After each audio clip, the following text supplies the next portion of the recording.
I told myself I was not going to talk about this, but I'm sorry. I cannot keep it contained. I need to gossip with my friends, okay? I got to tell y'all. It was just too good. The story got way too good not to tell you, okay?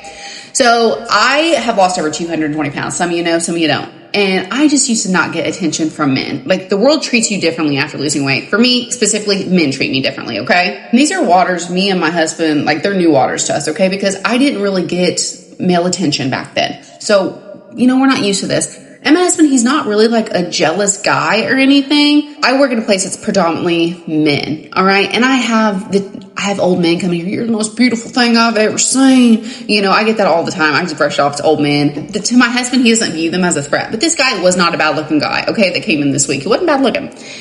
And before he left, he goes, I got to tell you something without making this weird. And I was like, okay. He's like, you are the most beautiful woman that I've seen all day.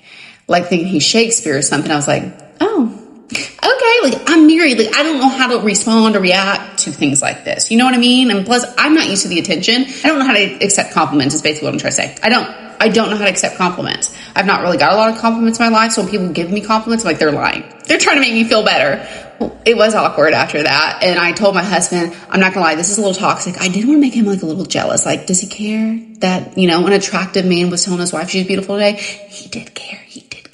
That was toxic. I shouldn't have done that. So anyway, the guy has come back multiple times since then. And then I became darling and love. And like he was getting real flirty. You know what I mean?